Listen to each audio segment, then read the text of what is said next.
कुलदीप जी, स्वागत है आपका इंडियन न्यूज़ पॉइंट पर। धन्यवाद जी। कौशिक जी, आपके दर्शकों को नमस्कार मेरी तरफ से।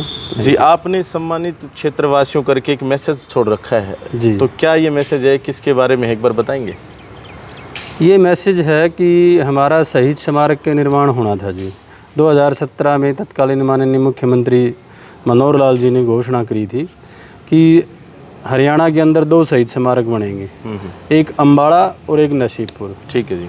तो हम उनके आभारी हैं कि अम्बाड़ा का तो उन्होंने बना दिया, अच्छा भव्य शहीद स्मारक है, लेकिन हमारा शहीद स्मारक नहीं बन रहा, वो अभी फाइलों में ही घूम रहा है। तो हमें इस बात के लिए हम युवाओं को जागरूक कर रहे हैं, रोष प्रकट कर रहे हैं बना कि हर सरकार ने हमारे साथ पक्षपात किया है। प्रदेश के पीछे की सरकारें कोई भी, सब ने पक्षपात किया है। ये सरकार हमारे शहीदों को भी नहीं बख्श रही, इन्होंने शहीदों के साथ भी पक्षपात शुरू कर दिया है। जब वहाँ का बन सकता है तो यहाँ का क्यों नहीं? दक्षिणी हरियाणा का देश की रक्षा के लिए आज़ादी के आंदोलन में या 1857 की क्रांति में कहीं भी हम पीछे नहीं हैं। हमारे लोगों का यहाँ पूरे देश में सबसे ज़्यादा बलिदान यहाँ का है। सही बात। तो इसलिए हम ये रैली कर रहे हैं, हमारे शहीदों का हक मांग रहे हैं। आज भी हमारे यहाँ से अगर सेना की बात करें तो बहुत सारी, एक बड़ी संख्या के अंदर लोग जो है ना सेवा दे रहे हैं वहाँ पर। बिल्कुल, मैं ये कहता हूँ कि और प्रदेशों में जितने शायद सैनिक नहीं होंगे, यहाँ इतने शहीद हैं। बताइए, एक ज़्यादा से ज़्यादा जिसमें एक ही गांव में शहीद हैं वो हमारे गांव खेड़ी से ही है, नज़दीक गांव में। तो काफ़ी हमारा जो है ना योगदान शुरू से ही रहा है। अच्छा, सीएम साहब ने अनाउंसमेंट करी, एक ही समय करी, 2 जगह की करी जी, और एक जगह बनने लग गया। आप ही कह रहे वहाँ बनने लग गया, बनने लग गया नहीं सर, 90% काम कंप्लीट हो चुका है। 90%। तो कुछ करोड़ों की लागत में बना होगा लगभग, जो सरकार बता रही है कि 500 करोड़ रुपए से 500 करोड़। अच्छा, यहाँ कुछ करोड़ क्या मतलब कुछ हुआ है? कुछ भी। पहली बात तो ये है कि वो 22 एकड़ में बना है। अच्छा जी। 500 करोड़ की लागत से, जैसे सरकार बता रही है। ये 5.25 एकड़ में बनना था, 39 करोड़ की घोषणा हुई थी। अच्छा, उसके बावजूद इनको फाइलों में घुमा रहे हैं।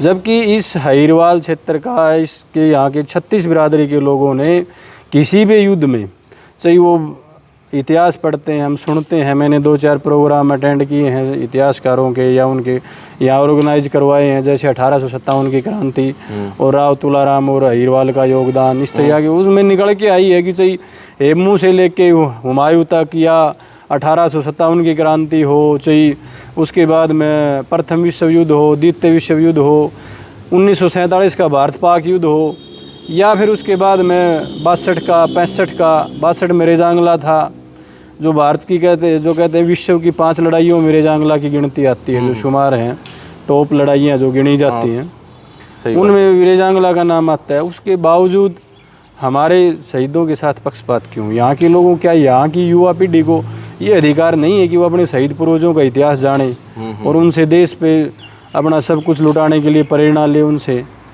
सही बात है। तो अब आपका क्या कार्यक्रम है? आप यहाँ से महेंद्रगढ़ से नारनौल जाएंगे, नारनौल से महेंद्रगढ़ आएंगे, कैसे? हमारा ये है कि यहाँ के साथ ही नसीबपुर जाएंगे, वहाँ से पूरे ज़िले से ही आ रहे हैं लोग, तो नांगड़ चौधरी से भी, नारनौल से भी, सभी का ये है कि भाई वहाँ शहीद स्मारक नसीबपुर पे इकट्ठा होके ना, और वहाँ पुष्प अर्पित करके ना, शहीदों को नमन करके ना, और फिर वहाँ से साथ साथ चलेंगे। हमारे साथ जो हरियाणवी रैपर है केडी, वो भी रहेंगे। अच्छा अच्छा। वो हमारे लोकल शहीदों, जो हमारे यहाँ के शहीद हैं, उन्हीं के ऊपर प्रस्तुति देंगे। और ये सारा इस रूट से बाइक कारों से आते हुए पहले महाराणा प्रताप चौक, यहाँ पुष्प अर्पित होगा, फिर उसके बाद में राव तुलाराम चौक पे राव तुलाराम जी की उस पर प्रतिमा पे पुष्प अर्पित होंगे। उसके बाद में हुड्डा पार्क में शहीद सम्मान वंदना होगी, जिसमें एक ये भूतपूर्व सैनिक संघ के लोग या इतिहासकार और केडी विशेषता उस पर रहेंगे ही। जी, बहुत अच्छी बात है।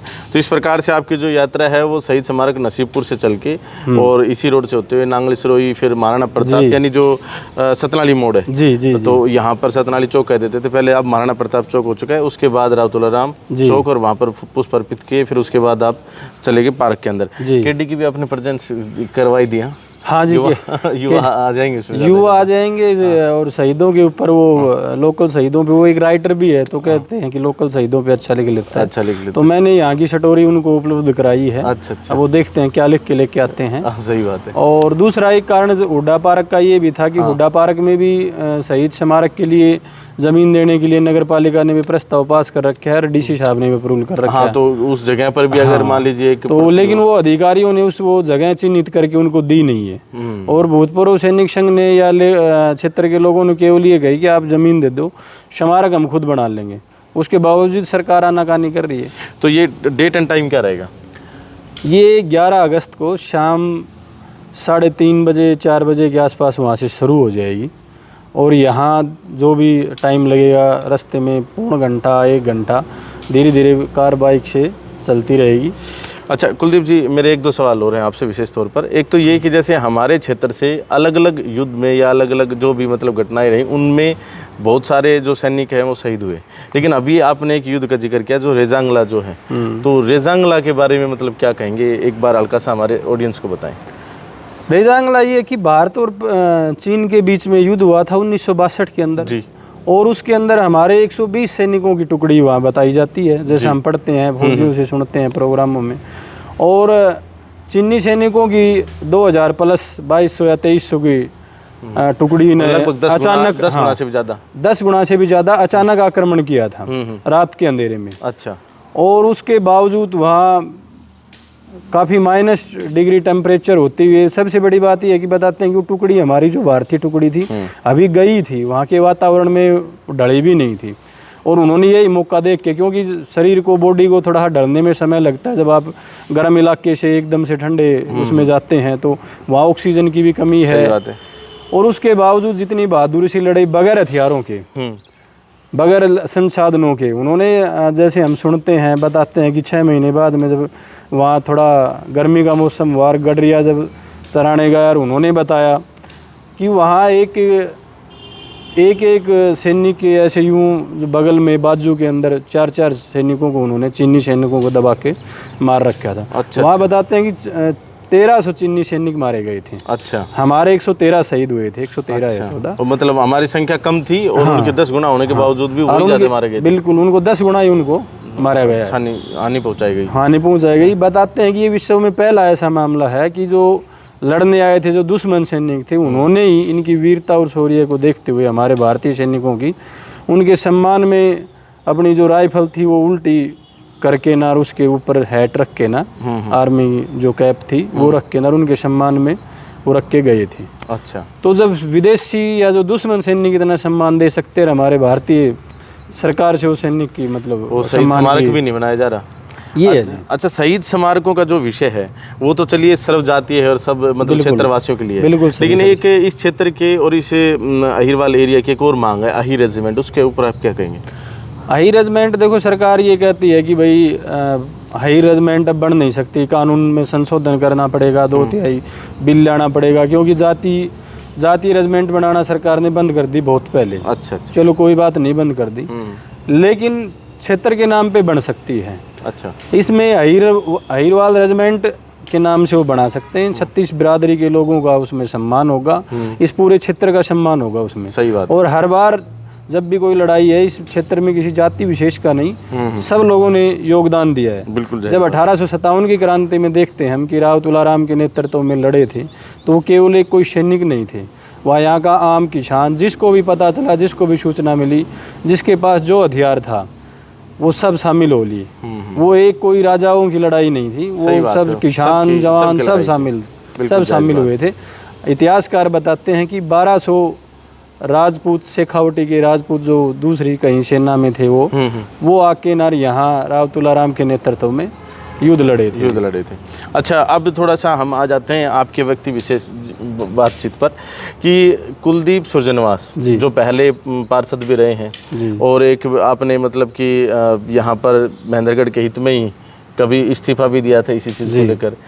आज मतलब पहले भी आप आवाज़ उठाते हैं, कोई संशय नहीं है, लेकिन अगर आज की बात करें तो कई बार क्या होता है कि जैसे सफ़ेद कुर्ते पजामे पहन लिए और साथ में इस तरह की समाज सेवा में जब लोग आ जाते हैं तो लोगों का सवाल आ जाता है कि कहीं शख्स जो है वो राजनीति तो नहीं कर रहा है। नहीं, राजनीति नहीं। पहली बात तो ये है कि शहीदों के ऊपर या सामाजिक कामों पे हमने कोई ऐसी राजनीति करी नहीं। हमारा उद्देश्य ये होता है कि वो काम सक्सेस हो, हमारा हक मांगना चाहिए हमें और उसके लिए सरकार को मजबूर करना चाहिए। और सबसे बड़ी बात यह है कि लोगों को, युवाओं को जागरूक करना चाहिए कि आपके साथ ये पक्षपात हो रहा है।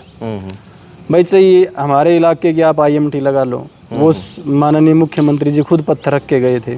आपने पीछे देखा एम्स के लिए कितना जोर लगाना पड़ा, प्रदेश सरकार ने जो जितनी उनसे लगाया जाता था इतना पूरा डंगा लगाया उन्होंने।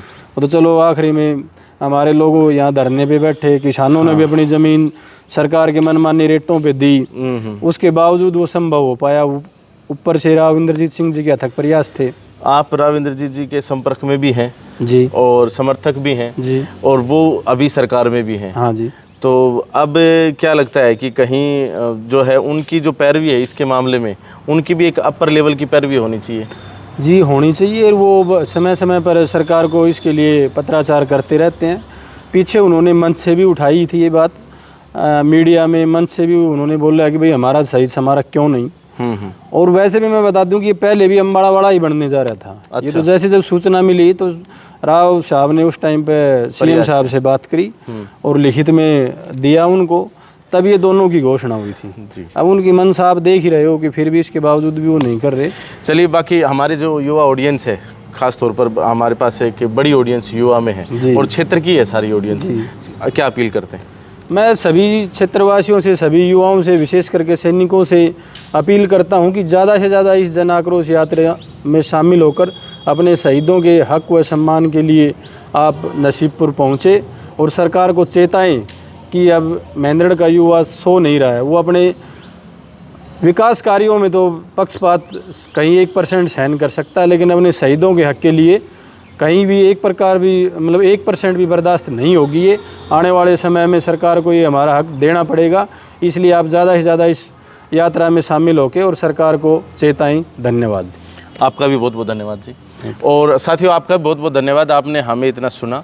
खास तौर पर बात यह है कि शहीदों के हक और उनके सम्मान के लिए ये जो है ना जन आक्रोश बाइक रैली जो है, जो नसीबपुर नारनौल से शुरू होगी और महेंद्रगढ़ की तरफ बढ़ेगी, वहाँ नांगल सिरोही, और फिर उसके बाद जैसे महाराणा प्रताप चौक, राव तुलाराम चौक होते हुए और फिर हुड्डा पार्क के अंदर जो है उसमें KD जो एक हमारे हरियाणवी लोग गायक हैं, उनकी प्रस्तुति भी है। तो सभी युवा साथियों से खास तौर पर अनुरोध है कि जितने भी पूरे क्षेत्र में युवा साथी हैं वो सभी अपनी बाइक या जैसे भी आप आ सकते हैं तो आएँ और इस जन आक्रोश रैली में शामिल हो, ताकि हम अपने शहीदों का हक उनको दिला सकें और उनके सम्मान में जो है हम यहाँ शहीद स्मारक बनवा सकें।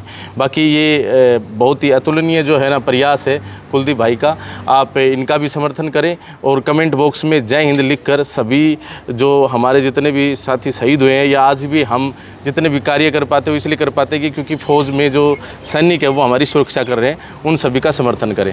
आपका एक बार पुनः धन्यवाद। Thank you sir. और आपसे उम्मीद करते हैं कि आप जल्दी मिलेंगे 11 तारीख को शाम 3 बजे। बहुत बहुत बहुत धन्यवाद। जय हिंद, जय भारत।